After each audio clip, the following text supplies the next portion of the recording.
सर्व मान्यवर कलाप्रेमी श्रोताओ, आपण आज या ठिकाणी आलात. किती निसर्गमय हा वातावरण आहे. एका बाजूला छान अशी वाऱ्याचा आपल्याला अनुभव मिळतो. मंत्रालयात नाही, हा वारा मिळत आणि सागर किनारा आहे.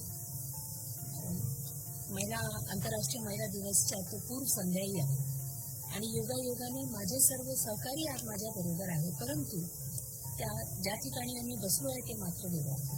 तर एक खूप छान असा प्रसंग आहे आणि मला खरंच हे चौराहाचा जो कॉन्सेप्ट आहे खूप आवडला. आपण सर्वजण आलात, मला त्याबद्दल खूप आपला आभार मानायचा आहे. कारण आमच्याकडनं कविता ऐकून किंवा ऐकण्यामध्ये एवढे लोकांना रस आहे हे खरं जाणून मला खूप आनंद झाला. सो थँक्यू, धन्यवाद आपला खूप की आपण या ठिकाणी आलात. तर जसं की मी म्हटलं की रम्य संध्याकाळ आहे, सागर किनारा आहे आणि आपण काही असे कवींबद्दल आज बोलणार आहोत की जे कुठे ना कुठे आपल्याला प्रेरणा देऊन गेले. संघर्ष असो की आशेची ही प्रत्येक लाट आपल्याला सांगते की प्रवास किती कठीण असला तरी अंतिम यश हे निश्चित असते. संघर्ष मला असं वाटते जीवनातला एक अटूट असा अंग आहे आणि ते आपल्याला त्याच्यातून जावंच लागतं. तर उद्याचा आंतरराष्ट्रीय महिला दिन साजरा करण्यापूर्वी या पूर्वसंध्येला आपण केवळ स्त्रीत्वाचा गौरव करणार आहे का आपण तिच्या जिद्दीचा, त्याच्या धैर्याचा, त्याचे अस्तित्वाचा सन्मान उत्सव सुद्धा साजरा करणार.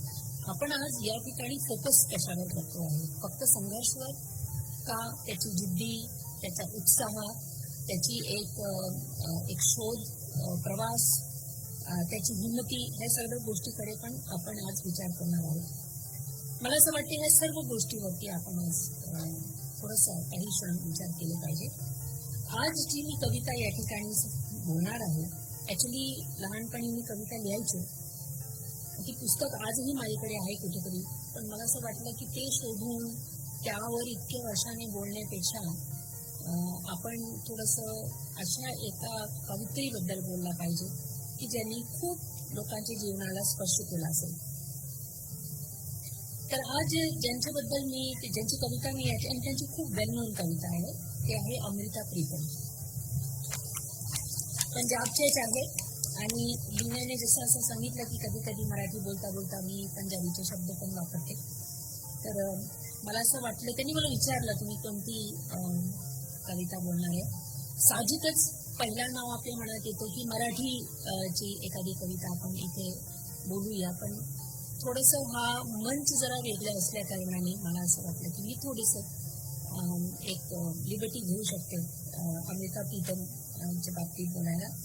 त्या केवळ एक काव्यप्रिय नव्हत्या, तर ते एक विचार प्रवर्तक, क्रांतिकारी लेखिका. त्यांनी आपल्या लेखणीच्या समाजाला अंतर्भूत करणाऱ्या विषयावर प्रकाश टाकला.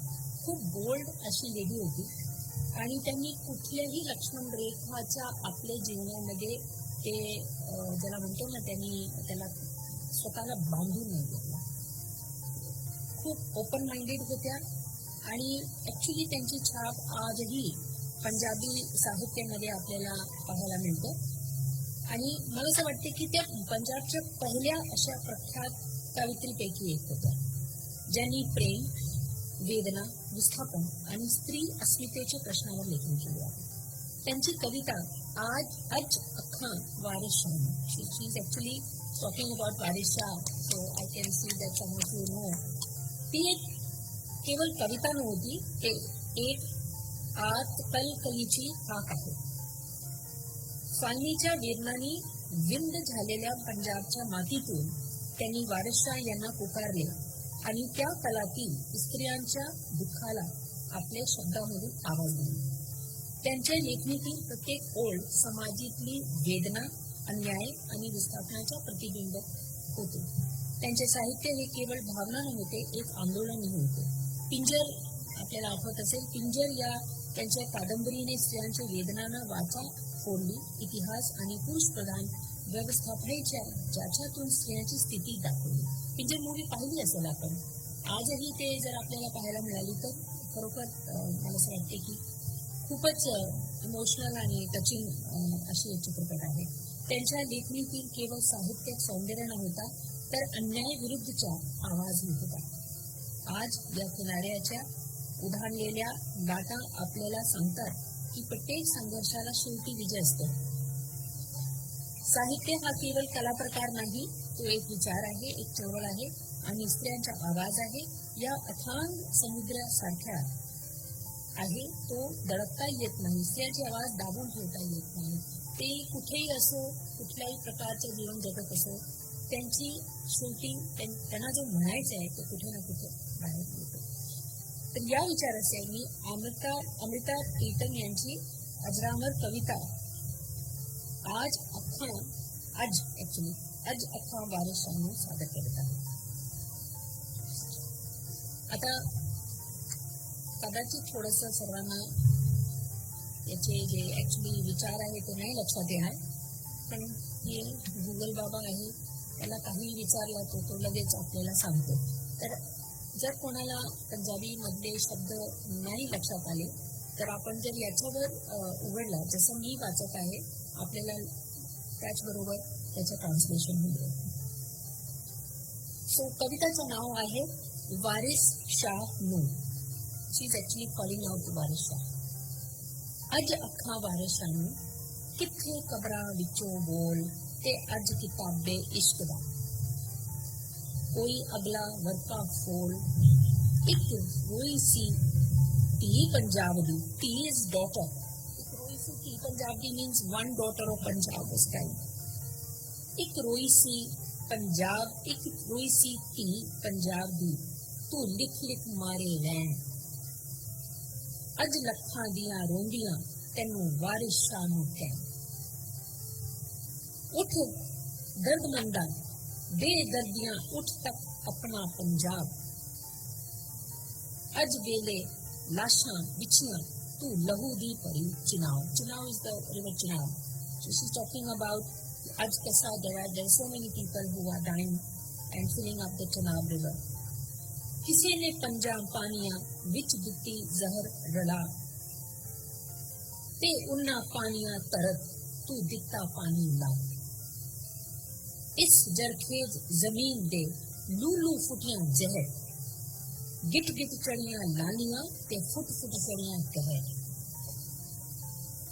ओहो वलीसी वा फिर वण वण वगी जा, उन्हें हर एक बांस दी वंजली दिती नाग बना. नांगा किले लोक नू बस फिर डांग ही डांग. डांग इज डंडा, डांग ही डांग.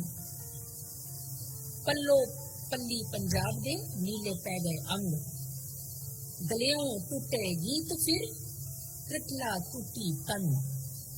त्रिजनों टूटियां सहेलियां चरखरे ढूकर बन. चरखरे यू चरखा. So as the sort of break is coming, women have moved away from actually doing the charkha. सने सेज दे बेड़ियां लुंडन दितियां रोड. रोड is to roll, throw. सने डालियां पींग अज पिपलां दितियां तोड़, जिथे वजदी सी फुक प्यार दी, ओ वंजली गई गवाच. गवाच lost. रांझे दे सब वीर अज हो गए उसदी जाच, धरती ते लहू वसियां कबरां पलियां चोन, प्रीत दियां सहजादियां अज विच मंजाणा रोन क्राइम. अज सब्बे कैदे बन गए हुस्न इश्क दे चोर, अज कित्थों लब के लियाइए वारिस शाह एक और. So she's actually lamenting the fact that Waris Shah is no more, and she's calling out to him, after you have gone, this is what we are going through, and where are we ever going to find another Waris Shah? So this was my small attempt, एक छोटीशी प्रस्तुती माझी आजच्या या चौराहा कार्यक्रमासाठी. आणि मला असं वाटतं की माझ्यापेक्षा अधिक चांगल्या पद्धतीने माझ्या ज्या सहकारी या ठिकाणी आज आलेले आहेत त्या बोलती आपापल्या पसंदीदा कवित्रीबद्दल किंवा कवीबद्दल बोलती. So Leena, now you can invite the next speaker. Thank you so much.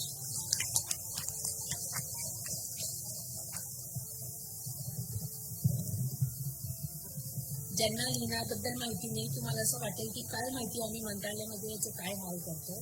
हे जे बार बार सांगते दडपण आम्हाला यांच्याकडनं काही अनेकदा दडपण म्हणजे वाटतं कधी कधी. कारण शेवटी कोणताही सचिव असो आपल्याला उपसचिव आणि सहसचिवांचा साथ पाहिजे असतो. त्यांच्याशिवाय आमचे कामं होत नाही. आणि मला याचं नेहमी कौतुक वाटते की सर्व काम सांभाळून ती एक आईचा रोल पण करते, एक पत्नी आहे, एक खूप प्रेमळ अशी बहीण आहे, परंतु सर्व कामकाज करून हे अशा सगळ्या कार्यक्रमामध्ये सहभाग घेते. स्वतः एक कावित्री आहे. सो ऍक्च्युली आम्हाला याचा खूप मान आहे. And also one word for mister Kawade. मला खूप अभिमान वाटतो की आपले असे मल्टी टॅलेंटेड लोक आहेत ज्यांच्याबरोबर आम्ही काम करतो. थँक्यू.